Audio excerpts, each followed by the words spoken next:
WTLC Saginaw, home of the Steve Harvey Morning Show. It's simply the best R&B all day. Take us everywhere. Your smartphone, the G.O.B., and your Alexa smart device. You're not expecting guests today? What's that? Are you expecting guests today? No, nope. Nobody's calling in? Okay. No.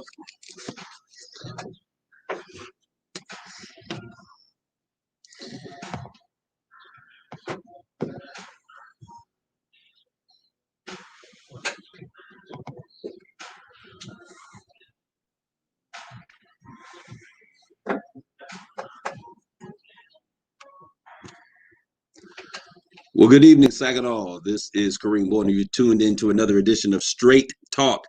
I'm so glad to have you guys with us on today. It is transitioning to be an amazing year. I see that the weather is finally getting to where I can deal with it every single day. We're not coming out to freezing temperatures, but we're actually able to deal with the weather that's at hand.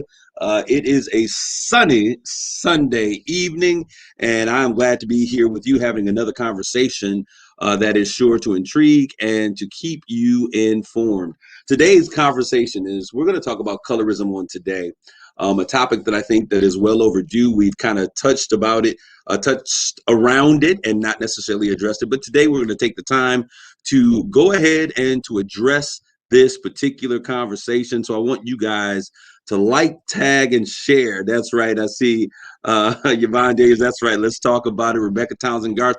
Let's get this conversation going. We're going to really just kind of delve into it just a little bit because I think it's something that impacts the village, and we've got to begin to understand.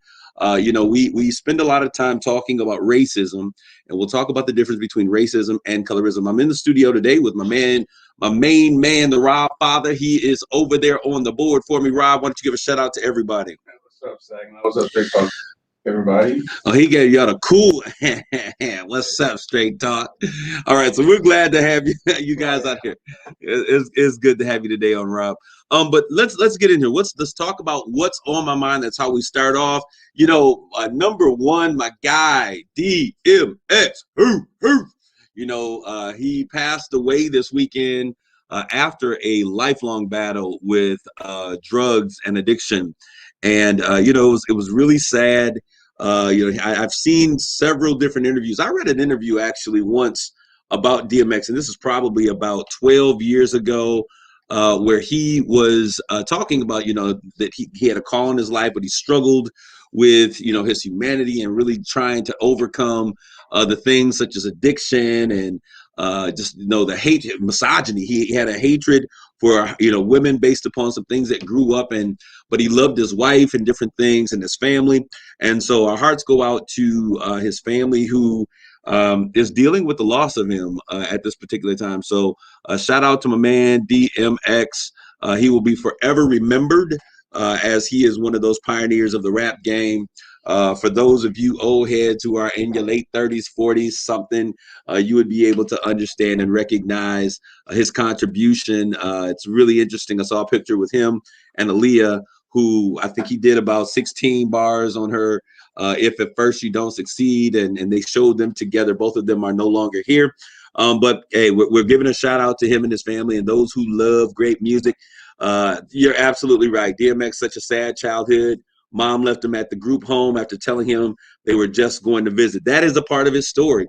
And so when we look at where he has come from, sometimes we judge people. Why don't he just kick the habit? Why doesn't he just get off? Why doesn't he just get off of drugs?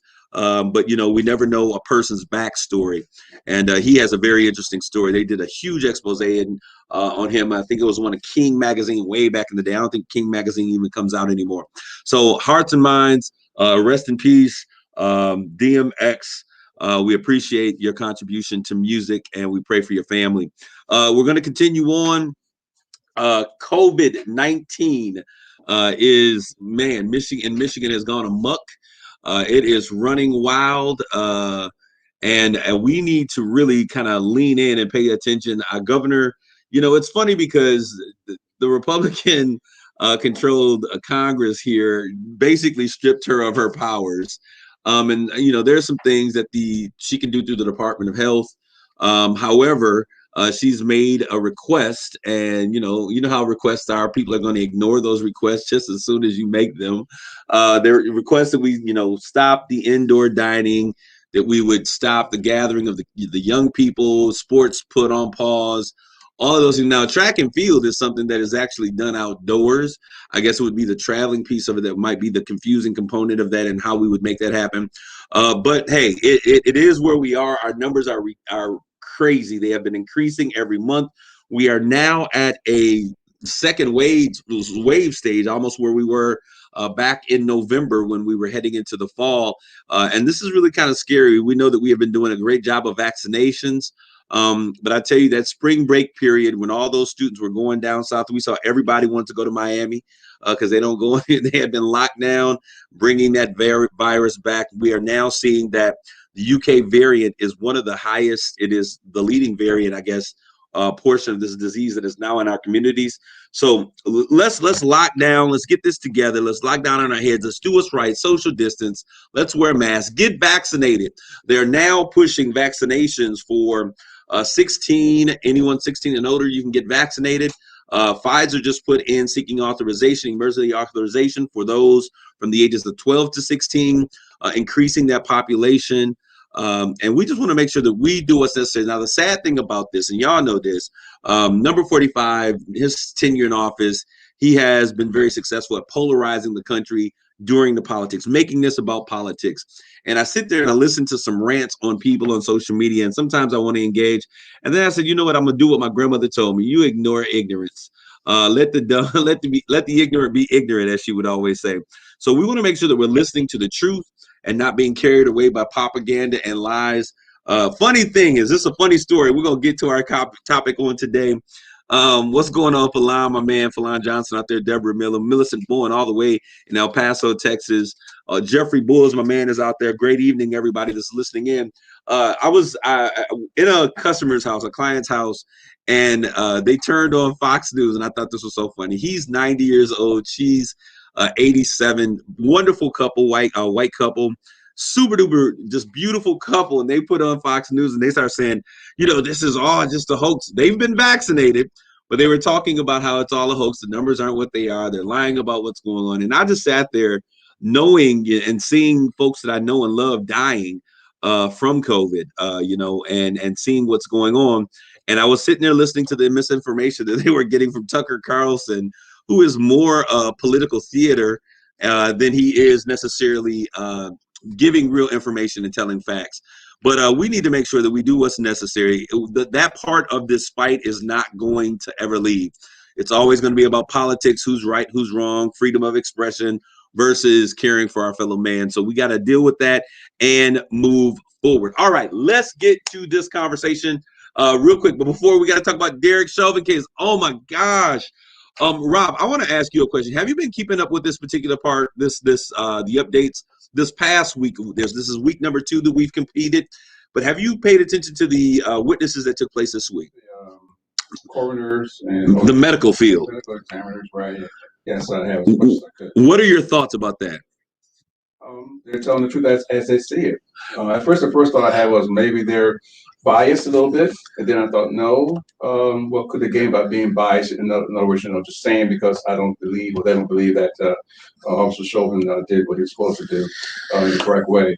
So I am still mixed on it. I hope that the jury can buy or can listen to what's going on carefully, because even the jury gets bored with some of the details coming out. Man, I'm going to tell you all, week number 1 was like, wow, explosive. Those who were testifying, the EMS workers, the martial arts guy. Let me say one thing, though. Go ahead. Real quick. My problem with this whole trial is, okay, and maybe it's our justice system, maybe it's our constitution, but if you actually see someone committing a crime on video, on live TV, why are we still having this trial? This whole trial thing should have been over with a long time ago. And it's being stretched out in my view. Well, no, I think that we still have a right. We're still innocent until proven guilty by a jury of our peers. I get that, but if you actually see what's happening, I guess the prosecution, not prosecution, the defense would be wasting their time trying to defend someone where the crime is actually you can't get. It's like a chess move.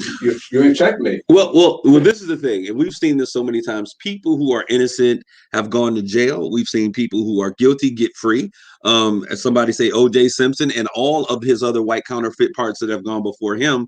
However, what is so compelling about this case, and this is the thing that is so interesting, looking at the individuals who were a part of the case that testified initially, the EMS workers, his girlfriend, the young girl who sat there and recorded the 9-minute and 29-minute second video, just the store individuals, that all of these stores, all of these stories were corroborating this exact same story. They're all sitting there. You see people being pushed off the corner for talking to the police saying, hey, can't you get your knee off his neck? I mean, this was a situation, and there was, regardless of what the training may be, I mean, common sense, being able to make a critical thought, critical thinking, being able to make a decision in the midst of what's going on. But then it was so crazy when we saw the police chief and those who were responsible for training coming in and saying, this ain't what we train. Like, there is a use of force opportunity there. But when we move past this and there's no longer a kickback, then that opportunity or that desire for that force has to be remedied. It has to end. This ain't what we taught this dude. And so when all of your brothers in blue are saying this ain't what we do, when we have your bosses saying this is not what we do, it's crazy. But last week, oh my goodness, week number 2 was so profound, and I was just listening to what the medical examiners and those people who did the autopsy did, and I was just, it was horrific to sit there, and it took me back. And I had one of my brothers, Don Gardner, D Jeezy, who gave me a call and said, man, are you watching this? Because this takes me back. And so now we understand what they call the real cause of death, which was asphyxiation, which was not put in the autopsy, but asphyxiation basically means he was suffocated to death. They didn't use a pillow over his head, but what they did is they used a knee over his neck. And then when they showed how his fingers, they were showing how forensically, and my degrees are in physiology. So when they had the forensic physiology, and they're talking about when your fingers start pressing against the ground, that is your last opportunity. You're trying to grab a breath from wherever you can, and how the pavement was preventing him from being able to take in air, and that knee on the neck. And they're basically saying this is the reason why he died.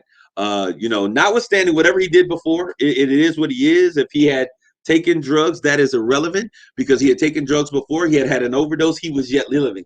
The thing that is different about this particular situation is that he had a knee on his neck. How I was telling a cop that I can't breathe, resisting arrest. We didn't see resisting arrest. We understand that was a story that they were initially telling, that he was resisting arrest, but we never saw it on the tape. There's been no proof of it. But now we see resisting arrest, and you'll see that in many things that are happening today. That becomes code word for we don't really have anything to hold him on or anything else, so we'll use resisting arrest, because they can say that without any real proof. But looking at the details of his autopsy and beginning to understand, to see it was horrific in the video live time, but to understand frame by frame what was taking place and how this man was literally trying to gain or grasp a breath of air with every fiber of his being and crying out, ma, and all this other stuff. It was horrific. And it was a real cause for me. I had to take a break from some of it, because it was so much that was going on. But hey, this is where we are. I think that this is an uphill battle that the defense is fighting. But we live in America. You have the right for a trial, and this is what we are experiencing. But now we need to make sure that we come out with the right answer here. Okay. So we're going to move in the right verdict, right? The answer or the verdict to what's going on. Absolutely. Now we're going to move into our conversation on today, and I want you guys to chime in and get in here, and let's get involved in this conversation. I want to say a word: colorism. Most of us, when we hear the term colorism, it's not something that we've talked about for a long time. We talk a lot about racial prejudice and racism, and that is the atrocities that white America has done to Black folks. But there is something else that we have to deal with called colorism, and this is where we, in the community, inside the gates of the village, we begin to hate, and we do things, and we target individuals based upon the color of our skin. And we see this so prevalent And in many areas, if we would begin to look at this thing, Rob, why are you laughing? What's going on? I see you smirking. I've this since high school and since college, and my first year in college years ago, again here and in the Navy. It's a term long before I even saw it in the dictionary called intra-racism. Intra-racism.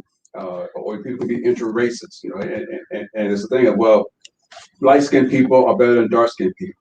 Light-skinned people are smarter than dark-skinned people. Dark-skinned people are better than light-skinned people. And a lot of you are, and in my case, I have a family that's mixed with who are very light, who can quote unquote pass, and those who are very dark. And it just bothers me. When I introduced my then wife at the time to my light-skinned brother, he didn't like it because his skin was too dark. Well, let's have this conversation. I want to have this conversation because I think my gosh, I gave him a good tune out and taught him a thing or two. Now he was 2 years younger than me. He's gone on, to his war or whatever. But my then wife or girlfriend at the time, I introduced her. She was very dark skinned, beautiful dark skinned woman. And he said, Gerald, I don't believe that you would date someone who was darker than you. And I said, what? I mean, that is a real thing. And I think that women, I think a lot of this pressure and a lot of what we see, and it happens to both men and women. It happens to both men, because women do it too when they see a light-skinned brother, Chris Williams, the singer Chris Williams years ago.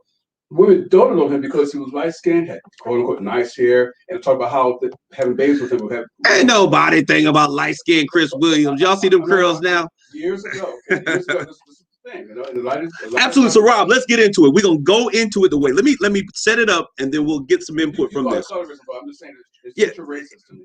It's colorism is the term that they use. Shadeism is one of the words that they used to use before. So we have all kinds of words that we have used to define this, right? And it's basically discrimination based on skin tone or skin color. We use the term shadeism, or what we know as colorism. 1983 I think is when they first started calling it colorism.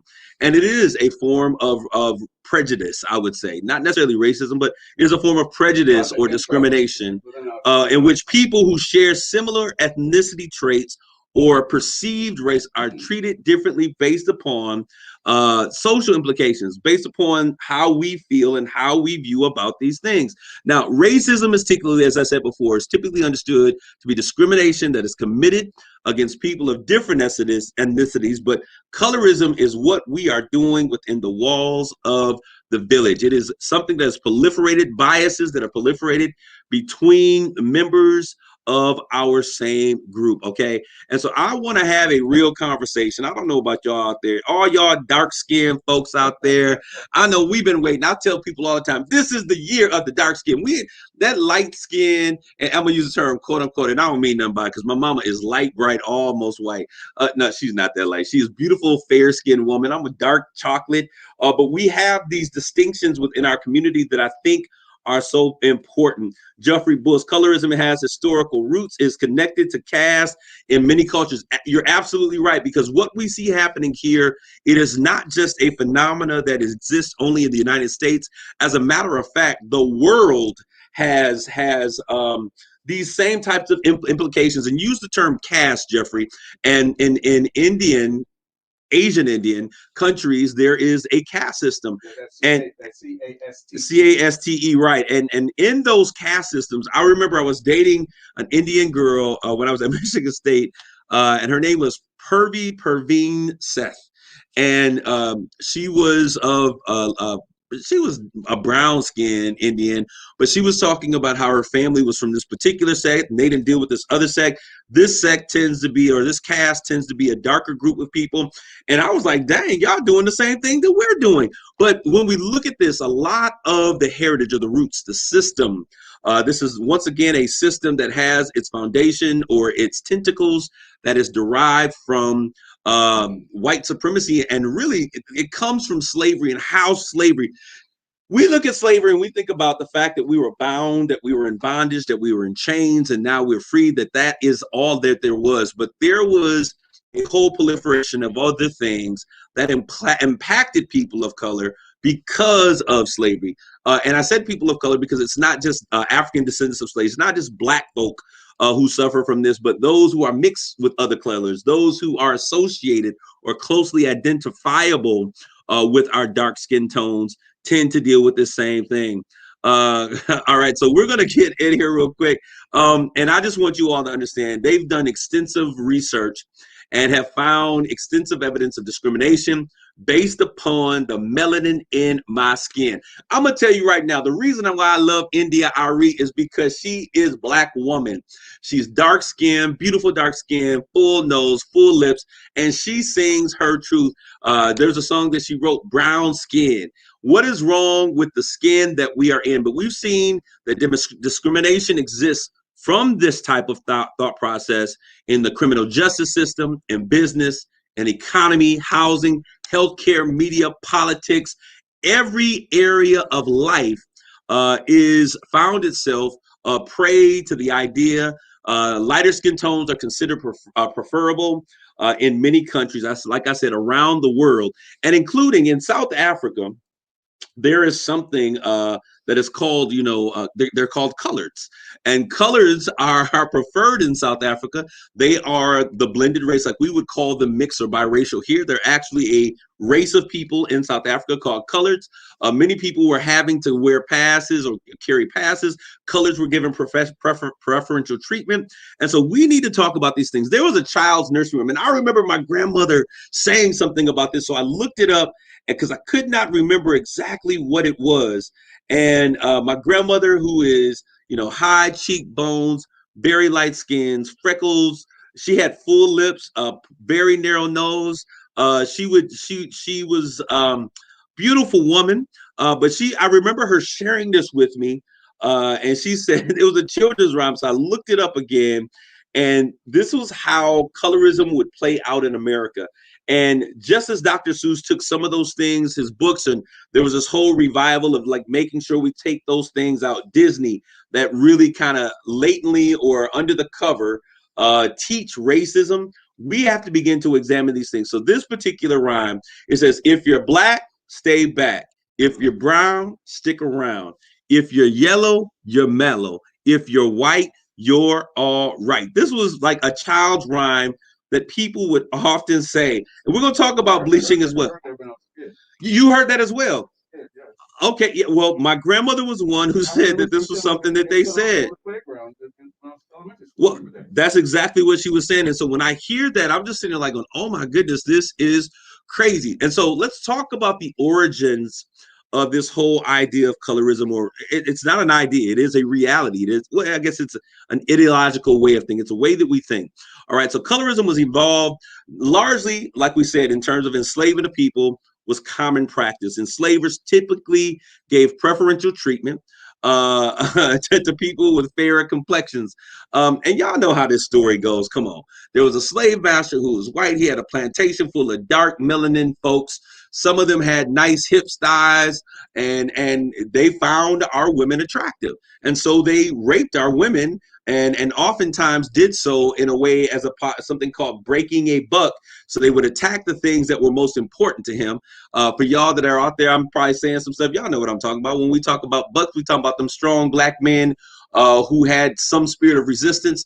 And they would, in addition to beating them and whipping them with chains and with lashes, in addition to raping them, they would also do things to their women to separate the dynamics of that family. So the children that came out of that relationship, and oftentimes they would bear children, that was a part of one of the things that they would do, because, when you put that gene pool together, you'd end up with a beautiful mix of children. So these lighter, fair-skinned children would often fare differently. One, because not just because of their skin tone, but because there was a biological relationship between these children or that woman and the other, what we call field Negro. So now we have a separation that is being put in place, not necessarily by Black folks, but as an outcome of slavery and the dynamics of slavery.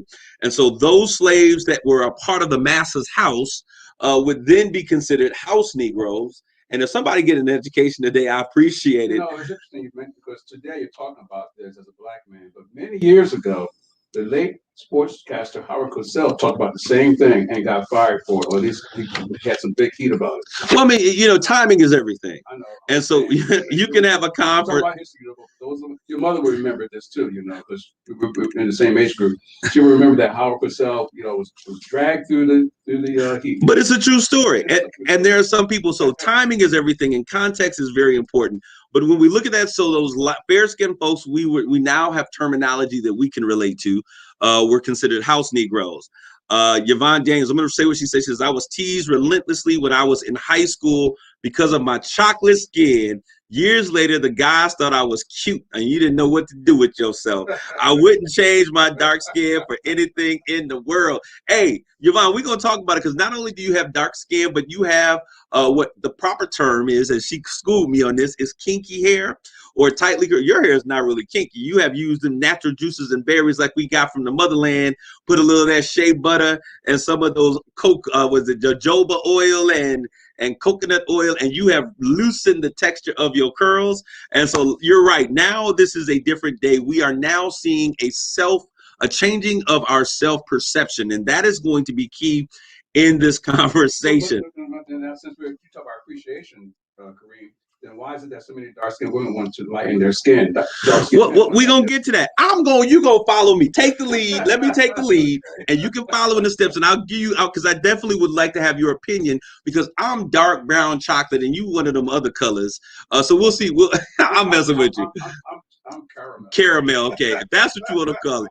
So these enslavers would then you would have, the light-skinned folks that were now getting preferential treatment, usually working inside the house, where the darker-skinned individuals were now the beasts of burden. They were often the ones that were taking, thank you, she said, thumbs up on that. Kinky was the right terminology. I learned. I mean, if you teach me something, I'm going to listen and I'm going to learn. But we saw this difference and this change, and really, they would then use those individuals who were in the house. And I've shared parts of this stuff before. Those individuals that were in the house, that were part of the master's family, they would then take on, the responsibility for overseeing those darker skinned individuals in the field. So now we have Massa, which is white. He now has had relations with these slave women who have now produced a fair-skinned group of people. These fair-skinned people are now put in position to control those dark-skinned individuals. They were often separated not only by work tasks, but also where they were eating and their ability. They couldn't mingle.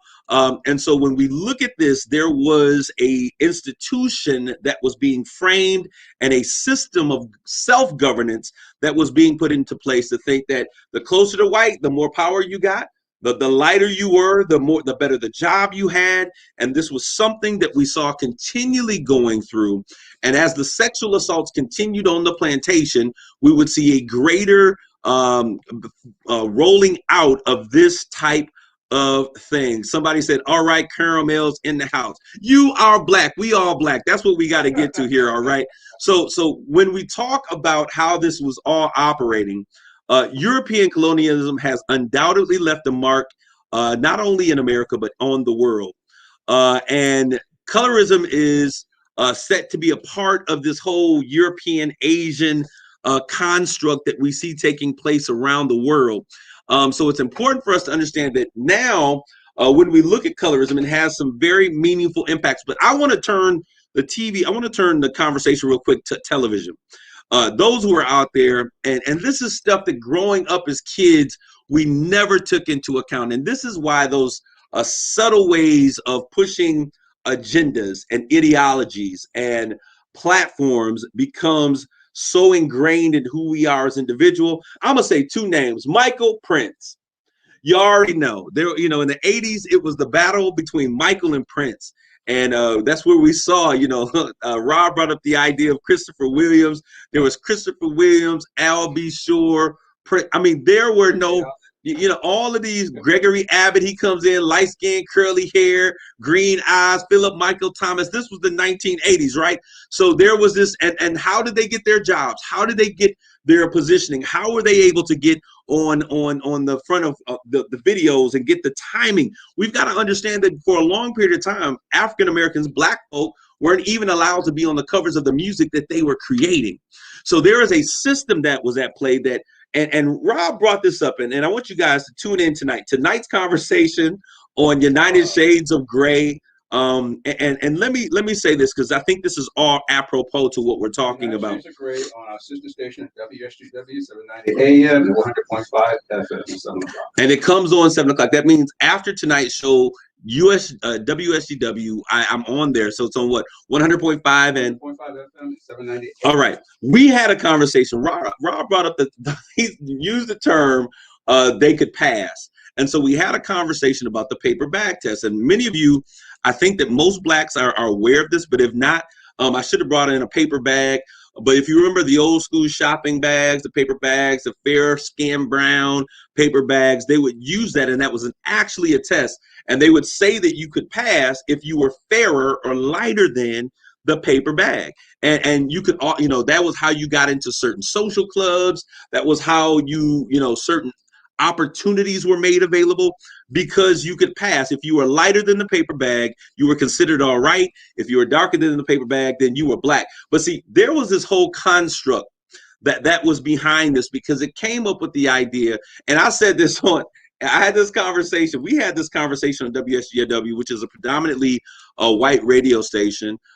Very right wing. I think I'm coming in. Is it like, when I'm recording, I'm in between the classics of Rush Limbaugh and Tucker Carlson coming in after Sean Hannity. That's who it is. Very right wing. We had this conversation, and I need you all to understand. I said this once before. We grew up, I don't know about you all, with the conversation or the idea that 1% makes you whole. How many of you all out there in social media land, if you would just let me know, how many of you all have heard that before? 1% makes you whole.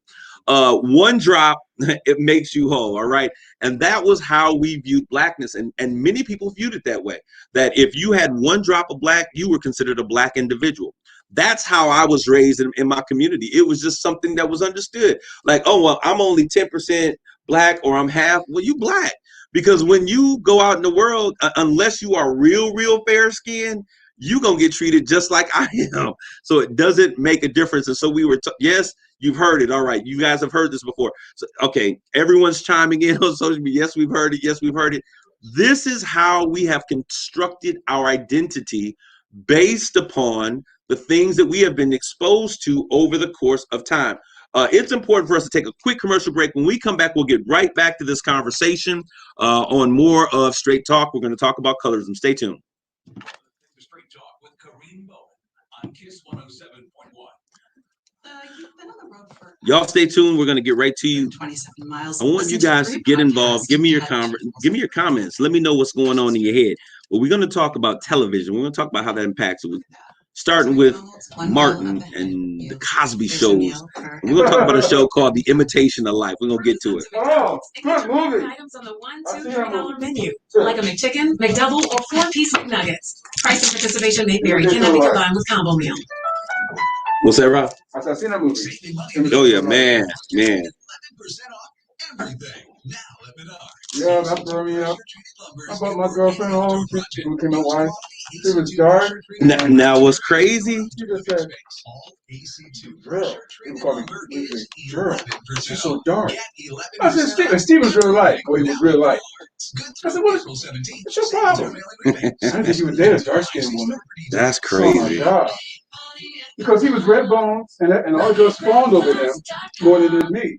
I was darker skinned, and I was so angry. But I said, let me teach the boy something. I never told her about it until after we were married. I never told her that. Oh, so you ended up, that was your wife. That became my wife. Yeah. Wow. Because all the other girls I dated were fair skinned, just happened to be light skinned, my skin complexion or my skin complexion. And she was the darkest woman I've ever dated. 30 seconds. We're getting right back to this. I was desperate for a way to be proactive. This inspired me to start Eucora. At Eucora, we make effective urinary tract supplements and UTI relief products. We've worked with doctors and scientists to develop Eucora's line of proactive care products. And now we're helping over 100,000 people get their lives back. You got 30 minutes. What's that? You have less than 30 minutes. Okay. /radio. That's UQORA.com/radio. It's Straight Talk with Kareem Bowen on KISS 107.1. Hey, this is Kareem. We're back with more Straight Talk. We were in the midst of our conversation talking about colorism, and we're going to get back to that conversation. Before the break, we were talking about individuals like all those light-skinned brothers of the past. Y'all know all them brothers. Them brothers from days gone by. As we were coming through town, Philip Michael Thomas, Al B. Sure, all of those yellow brothers. And I shouldn't say yellow, excuse me. I don't want to be offensive. Those light-skinned brothers, red bones, whatever the cause was, and how, you know, they were seen preferential to society. Many of them were given opportunities. I talked to you all about how blacks weren't even allowed to be on the covers of the albums that they did. And so you find many artists like the was it the not the Spinners, but the Temptations and Chuck Berry, all of those earlier artists, you would hear their music and you look at their album cover and there would be people on the album that were not, because they did not want to promote that. But when we began to look at some of the Smokey Robinson, thank you very much. It's good to have a DJ in the house. Smokey Robinson, some of those other individuals, they then began to break those color barriers because they were like, we look at the likes of all of these individuals who are breaking those color barriers, you know, what they were able to look like and how they were able to quote unquote pass. But I want to talk about television. Many of you that are out there, I know we got some Martin lovers in the house. And when we look at the shows and we begin to take a look at them in hindsight or in retrospect, if we look at it, Martin's love was Gina, and Gina was sophisticated. She was beautiful, that and other. We look at Shanae, which was a fictional character, representing, you know, the quote unquote girls around the way, the hood girls, slightly crazy. And then we look at Pam. Pam, absolutely gorgeous. Martin always cracked on Pam. But he always cracked jokes on Pam. You know, Pam and him would have this, but two dark-skinned individuals cracking on each other's looks. But Gina was seen as the good-looking, the beautiful one. And so these are a different world. Thank you, David Ferguson. You know, a different world. Who was the fine one on the different world? Whitley. Everybody wanted to be with Whitley. You know, Freddie was considered to be she was a little different, a little eccentric. But what was her name? Was it Pam that was on there? Whichever the other lady was that was on there, that was the smart one. Dawn. Dawn was smart, but everybody wasn't going crazy about Dawn.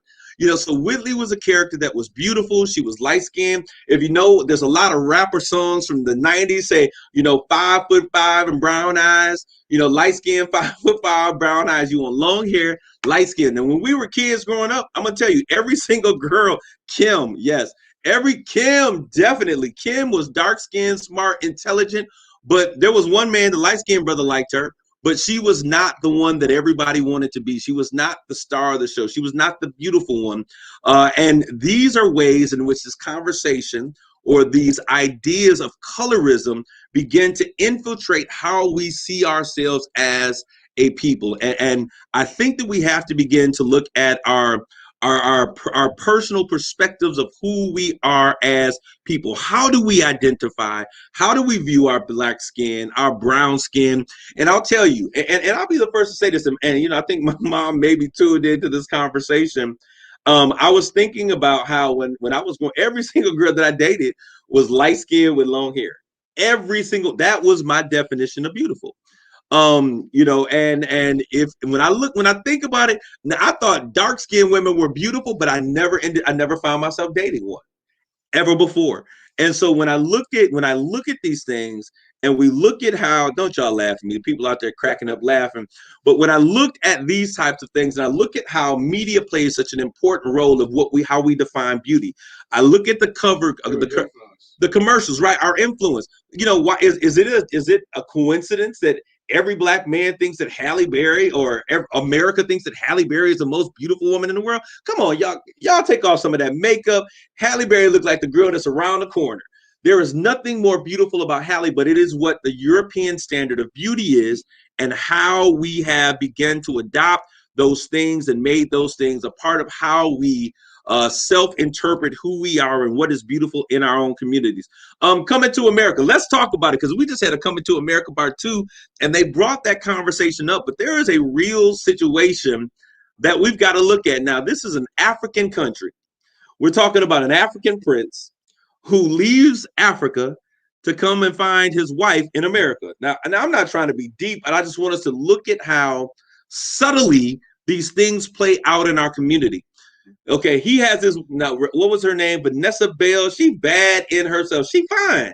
You know, he leaves her barking like a dog because he wants to go find his true love. And what does he go find? What is beautiful? What is the queen of queens? It is, I think her real name is Mimi, but she is light skin, long hair. He brings her back to sit on the throne of Africa. This is a modern day King Kong story. This big black ape goes out of his way to fall in love with this, beautiful white woman. And this is a story, and some of us may not realize it. It is the same story. We're just seeing an ape and a person being transposed there. Absolutely, King Caleb. I'm not saying that Eddie Murphy is an ape. No, we need to clear that up. Come on. I'm just saying because people listen to the show and just have to clear it up. Right? Well, people, this is a show where sensitivity will probably have to take a backseat. Our desire is not to offend anybody, but what I meant, I meant. And so when we say this, I wasn't referring to Eddie Murphy as being an ape or even the story of coming to America. But when we look at that portrayal of King Kong, he is a big black ape, and his desire or his affection and the thing that could control him was this beautiful blonde-haired, pale, white-skinned woman. And so you're right, she was very thick, petite, very thin. And so we see these constructs and they play a part in how we begin to see and to view ourselves. And so when we get to these more modern day examples of this, we look to Coming to America. Now, she was a beautiful woman, but so was the one that wanted to be his wife. And there was really no difference between the two other than some personality things. But these are what is beautiful and what is not, what is acceptable, what is not.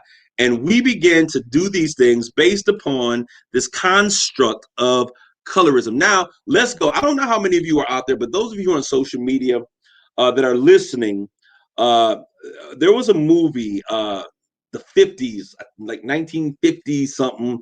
I saw it as a young kid growing up, Imitation of Life. And I'm sure that many of you all have seen the movie Imitation of Life.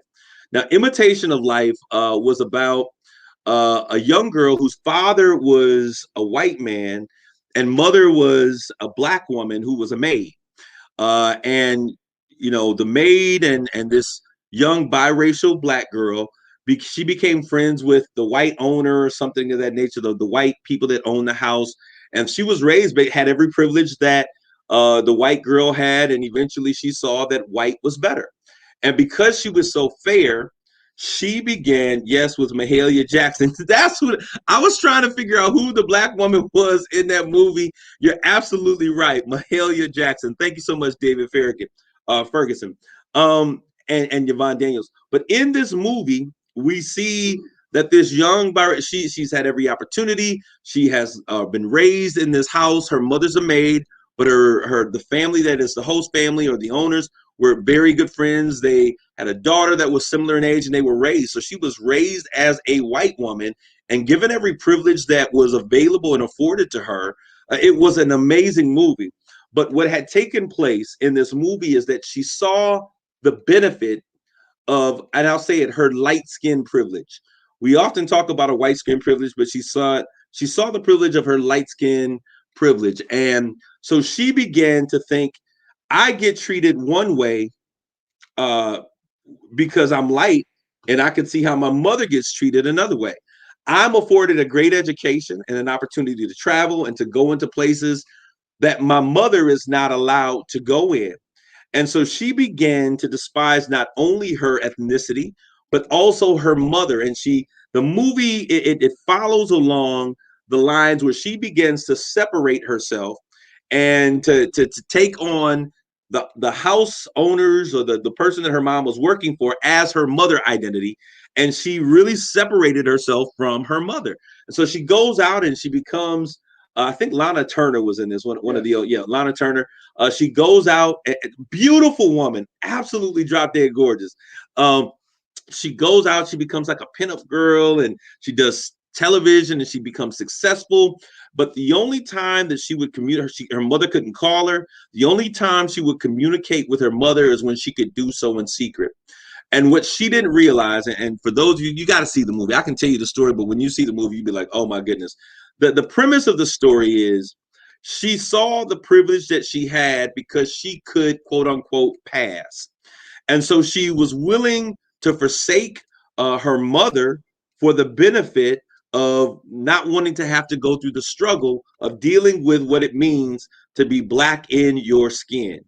And at the end, you know, there's an ending to the story, but at the end of it, she has to deal with the turmoil of having chosen to deny her Black roots and to live as a white woman. Now, that was a movie that was in 1959, and someone brought up the thought, and Rob, I know you said this as well. I think Jeff talked about it briefly. There is a real issue that takes place here. Now, she was naturally light, but there's this concept, you know, we've seen Little Kim turn from an around the way girl that LL Cool J would rap about to some white or Asian woman that I can't even recognize. And, you know, you've seen the memes on Facebook where Rob is dying laughing. You've seen the memes on Facebook, like, where should Little Kim have stopped? She should have stopped with her natural, beautiful brown skin. And she was an amazingly beautiful girl. Now I don't recognize who she is. What are we gonna say, Rob? Just cracking up because I remember when that happened. It's important, as the whole conversation is, that we appreciate the diversity of our own skin color, you know, and I don't know. I think a lot of it comes from families that don't treat their siblings or their children with any respect in terms of help them to appreciate who they are. Man, you got to teach it. You got to teach it. You have to teach it, you know. And we talk about Yvonne Davis. Yvonne, I know you listen to this. She's a beautiful Black woman. When I met her mother, I think it's as dark as she is, I can tell, but the way Yvonne carries herself as a Black woman, a dark-skinned woman in this building, okay, she carries herself with pride, African pride of it, and it makes me proud to be a Black man too, to see a woman do that, which means that the way I was raised the same way, to be proud of my Blackness, so was Yvonne by her mother, and I give her mother props for that. Absolutely, and you're absolutely right. And I've had conversations, and Yvonne has had to correct me because, you know, we grow up and these constructs are so subtle that we buy into them and not knowing that we buy into those things. That's why this is worth a real conversation. But, you know, she began to say Korean. We don't say nappy, but y'all know that's what we could. Your hair is nappy. And we made jokes of it. The kitchen. Well, yeah, you got them naps in the kitchen. There are certain styles we didn't like. I mean, when we look at the fact that our community spends so much money on personal hygiene and care, we want our hair nice and straight and silky. And now we have moved to a place that we have begun to embrace our own self-identity. We have begun to self-define as a community in terms of what's beautiful for us. And I'll tell you, when y'all first started with this natural hair, I was like, come on, y'all need to get back with the Bantu, Hawaiian, silky, whatever the names are, because it was very different than what we were used to. But I want to say to my beautiful Black skinned women out there, I want to say thank you all for being true to who you are. Everybody may not like it, but I'm going to tell you, your Black is beautiful. You are teaching us as Black men. Now, many Black men, you know, some of us, you know, you like who you like, and I don't get caught up in all of that stuff. I used to spend my time being like, why are they going after all of these white women? Yes, I said it, you know, and that's not my preference. But then I said, you know, you like who you like. You do what you want to do. But if you like that, that's fine. But don't put down my sisters of color. Amen. Don't be mad at the shade of the skin, and understand that you came from somewhere. And so I always tell people, like, if if you don't look like you know, my mama, if you don't have any resemblance to my mama, I don't have no use for you. But the fact of the matter is, we've got to get to a place that we can appreciate our beauty. Now I want to get to some things here, because when we look at this, there's one last thing that I want to talk about. I was going to talk to you about the Cosby shows. I did mention the Cosby shows. Now, Bill is brown skin. He's a brown skin guy. Claire was a brown skin sister. Theo was a brown skin guy. But did you notice everybody except for Rudy were these fair skin? I mean, come on, let's get some real portrayals. And they were the hot ones. Lisa Bonet was the hot one. You know, she was beautiful and long hair. Crazy as a Betsy Bug, she was beautiful. Jeff Bull says, we're understanding more and more that the same folks who caused us to hate our features then commodified it or commodified it, I got you, or appropriated it. Now we can see our value. That's right, because as they were talking about how dark you were, guess what? Tanning beds and tanning salons, 360 tanning, Brazilian tan, all tropical tans were popping up all over the world. People, come on, y'all got to realize something. And we talked about this. That's why y'all got to watch United Shades of Grey after this, because we went there and we talked about, Bo Derek coming in, speaking of cultural appropriation. Oh, yeah. That is what that entire show was about. That'll air at 7:00. We talked about how Bo Derek came in with braids, with her blonde hair braided and with the beads. I'm like, come on, Keisha and Tawana and them been wearing that, rocking that style forever, and it was unacceptable. But when she did it, it's called cultural appropriation. You're absolutely right. But we want to make sure, I need you all to understand something, that there is, not only is this just about color, but it is about hypersexuality and how we are allowing our women to be betrayed. If you go to the 227, and she was right. That was the name of the movie. Thank you very much for Carla Carter. The name of the movie was 10. So this is what a perfect 10 was. You had to be 5'10", I think is about where she was. Blonde hair. You can put it in braids. No, she wasn't slim. She was skinny with big breasts, which is typically not how our women of color are built, right? We got hips and thighs. Now they buying booties, in California. Everybody, Kim Kardashian. Oh, thank you. Kim Kardashian. Black women have had hips, thighs, and curves their entire lives. And now we begin to appreciate it because Kim Kardashian West, now with her Botox and fillers, cultural appropriation, wearing box braids, all of those things. Black people, we've got to come to a point that we begin to love ourselves. This is not about hating anybody else. Somebody's going to listen to this and say, why is he hating? No, I'm talking about self-love. I'm talking about self-identification. I'm talking about self-appreciation. I'm talking about understanding who you are and valuing the natural gifts that you have been given as a people. So let me get back 227. Sandra Clark, once again. Sandra Clark was beautiful and voluptuous. This was the lead, the role that she had on 227. Mary was a maid, but then there was the other lady, Rose, the brown-skinned woman, who was just, she was just a housewife. She couldn't get a man. She couldn't do anything. But Sandra had this amazing dating rituals that were going on. House party. Now, y'all can relate to that. The younger generation, Sydney, played by Tisha Campbell, once again, was a very beautiful, light-skinned woman. She was protected. She was kind of like the one that everyone thought was a good-looking, but everybody wanted Charmaine. Why? Because Charmaine was from the project. Charmaine would give it up. Charmaine was over-sexualized. And oftentimes we see, when we talk about colorism, we see those distinctions that are put in place. Now, I want to give y'all some numbers here because colorism is still alive. And when we look at this, they say that dark-skinned women are less like, these are statistics. This is not something I'm making up. Go out there and research this.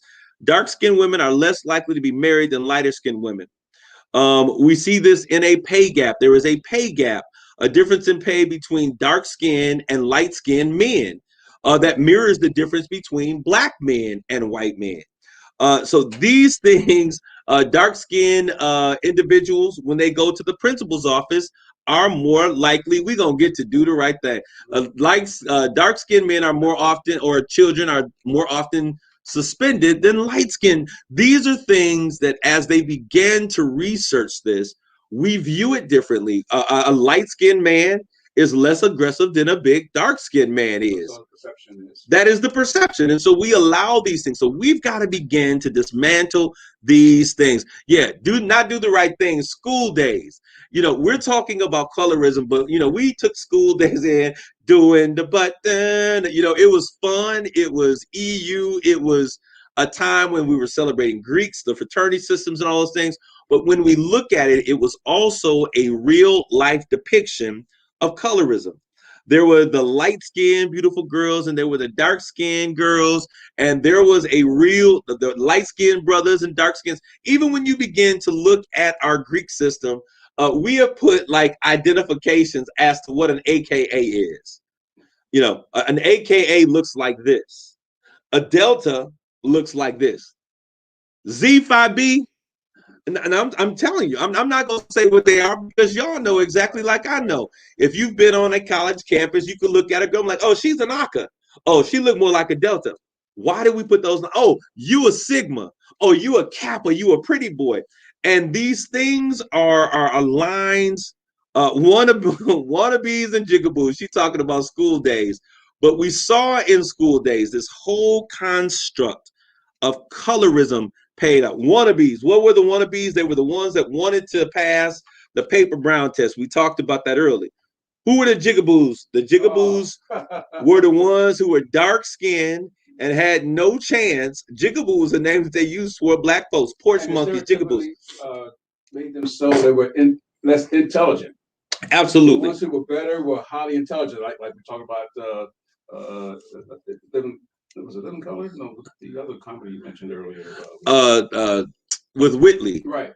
Yeah. Sophisticated and southern and whatnot. She was proper. She was a southern belle. Anyone else who was darker, they didn't have any manners. They were wild, So we want to make sure that as we talk about this, even they were talking about microaggressions, and they were saying statistically speaking, dark-skinned blacks tend to deal with greater levels and greater numbers of microaggressions. Microaggressions are those things, those subtle overtures that are done, micro meaning small, that are done, that are racially charged and based upon our bias, our racial biases. Dark-skinned individuals are more likely to deal with those microaggressions. And so we want to make sure that we are doing everything that we can to begin to deal with these issues. Now, I want to go back to that the idea of the bleaching. And this really comes, I don't want to say self-hate, but it's a lack of knowing the true value of self. There was something that was going on, really, and we can also talk about Basketball Wives, because they had this whole conversation that I'm over Basketball Wives. It had its run, but they had a real conversation about colorism. Unfortunately, the young lady, OG, didn't really understand what colorism was, I think, in her definition. But I think that we have to begin. In the NBA, if you light skin, long hair, most of those women fit the same DNA. They're light skin, long hair. Body type is a particular way. That is who our young black men who leave our community and go out and make millions. That's what they're looking for. If not light skin with long hair, you're a little bit lighter than that. But this is what we have allowed ourselves to define as beautiful. We are now turning the page, and with understanding and appreciation and study and getting to the root of power, we are now beginning to understand the real beauty that our community now possesses. There's nothing wrong with your dark skin. There is nothing wrong with your full lips. I'm a brown skin, I'm a dark skin brother, but I got thin nose and little thin lips. Sometimes I'll be like, dang, I wish I had a little bit more Afrocentric features. You know what I'm saying? But this is something that we have to begin to address, because at the end of the day, people make this big deal. I was talking with this white lady, and she was like, she had a friend. She was offended because one of her friends, who happened to be a black woman, all of her daughter's dolls were black. And she said, I don't understand why all of her baby dolls had to be black. She didn't have any white dolls. I said, well, think about the years that a black girl had never had an opportunity to see a doll that looked like herself. For so long, we have given America the European standard of what white and is beautiful, and we've adopted that. But now we're beginning to understand that if we begin to teach, and I was always taught, yo, black is beautiful. I was taught to be a strong black man, to be strong in your skin and in your character. I came up with them sayings, the darker the berry, the sweeter the juice. So those are the things that we are, as we teach those to our children, whether they're light, dark, or in between, we've got to begin to help them to understand what beauty really is. However you create it, God does not make junk. So however you're created, you're beautiful in your own skin. Now, in Jamaica, there's this whole thing that people are really damaging their skin, trying to lighten their color. They are bleaching. And people used to say that back then. I think she's bleaching. We used to have those conversations. It's time for us as a people to realize that no matter what shade of brown you come in, no matter what color or hue you have been defined and granted with to live your life out, no matter how thick your lips, no matter how wide your hips and curves of your thighs are, you were created in the image that in the likeness of God. And however you are, you're beautiful. We've got to have a more in-depth conversation. I got to get some of these women in here, maybe some light-skinned women, dark-skinned women, and we have this conversation. I want you guys to know that I appreciate you guys tuning in. Let's keep this conversation going because the village is empowered when we provide more information. We will end the melanin divide in our community. I want to thank you guys for tuning in today to this conversation on Straight Talk. Y'all know I'm going to give it to you straight. I hope you guys enjoy the rest of your evening and tune in next week. Remember, stay tuned for that conversation on United Shades of Gray that is coming up right after this at 7 p.m. on 100.5 FM or AM, right? 100.5 FM.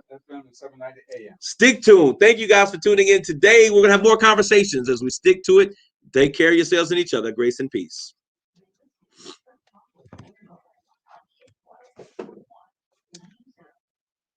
Straight Talk with Kareem Bowen by the host, its guests, or call-ins do not necessarily represent